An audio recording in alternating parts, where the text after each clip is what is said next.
Hello and welcome to this video on inner love trauma. My name is Charmaine and I am a trauma-informed life coach. In this video, we will be discussing the concept of inner love trauma and how it can impact our lives and relationships. This is a subject that has been talked about extensively by Dr. Ramani, a renowned clinical psychologist and expert on narcissism and personality disorders. If you're interested in learning more about this topic, we highly recommend checking out the link in the description to her video.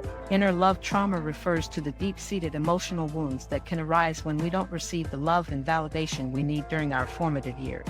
This can happen for a variety of reasons, such as neglectful or abusive parents, a lack of emotional support or positive role models, or traumatic life experiences. When we experience inner love trauma, it can have a profound impact on our ability to form healthy relationships with ourselves and others. We may struggle with low self-esteem, feelings of unworthiness, and a sense of disconnection from our own emotions and needs. This can lead us to seek validation and love from external sources, such as romantic partners, friends, or even social media. In this video, we will explore some of the ways that inner love trauma can show up in our lives and offer practical tips and strategies for healing and growth. We hope that this video will serve as a valuable resource for anyone who has experienced inner love trauma or who wants to learn more about this important topic. So, without further ado, let's dive into the world of inner love trauma and begin the journey of healing and self-discovery. When it comes to having sex with a narcissist, there is one thing that is certain: it's never just between the two of you. In fact, it can often feel like there's a third person in the room, and that person is the narcissist's ego. Narcissists view sex as a transaction, a way to feed their insatiable need for validation and attention.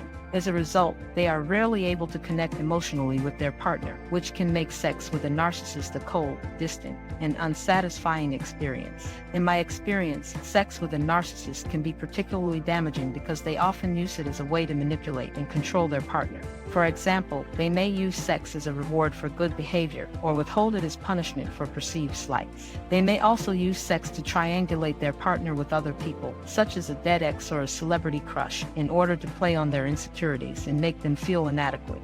One of the most frustrating things about having sex with a narcissist is that they are often unable to validate their partner's emotions. This means that if you express a need for emotional connection or intimacy, they may dismiss it or belittle you for being needy or clingy. This can leave you feeling frustrated, unfulfilled, and deeply alone. Another way that sex with a narcissist can be damaging is that they may use it as a way to hold power over their partner. For example, they may use sex to coerce their partner into doing things they don't want to do or to make them feel guilty for not satisfying their needs. This can create a deeply unhealthy dynamic in the relationship, where one person is constantly trying to please the other at the expense of their own needs and desires. Ultimately, having sex with a narcissist is a transactional experience that is focused entirely on meeting their own needs and desires. They are unlikely to connect emotionally with their partner and may use sex as a way to manipulate and control them. If you find yourself in a relationship with a narcissist, it's important to seek help and support in order to break free from their toxic influence and reclaim your sense of self-worth and agency. If you decide to have sex with a narcissist, it is important to be aware of their intentions. Narcissists are often looking for a transactional relationship, one where they get something out of it. They may be looking for attention, validation, or a sense of power, and they may not be interested in truly connecting with you emotionally. They may also manipulate you by playing on your insecurities, such as comparing you to a dead ex, a celebrity they have never met, or a relative.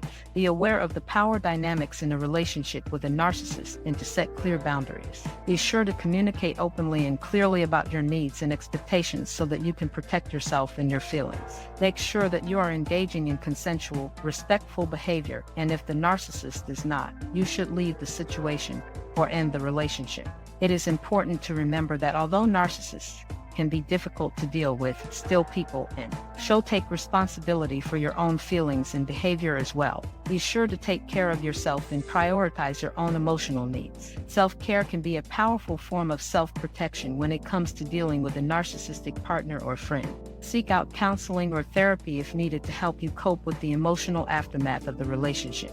Talk to a trusted friend or family member to help you process your feelings. Take time for yourself to relax, reflect, and recharge. Do things that bring you joy and help you to feel empowered and strong. In conclusion, inner love trauma can have a profound impact on our lives and relationships. It can lead us to seek validation and love from external sources, and can make it difficult for us to form healthy connections with ourselves and others. However, the good news is that healing from inner love trauma is possible. By working with a trauma-informed therapist or coach, we can begin to explore the root causes of our trauma and develop healthy coping strategies for managing our emotions and needs. It's important to remember that healing is a journey, and there may be ups and downs along the way. But with patience, self-compassion, and support from others, we can begin to build a healthier, more fulfilling life. In addition to seeking professional help, there are also steps we can take to protect ourselves from unhealthy relationships and connections. This may include setting boundaries, practicing self-care, and cultivating a strong sense of self-worth and self-love.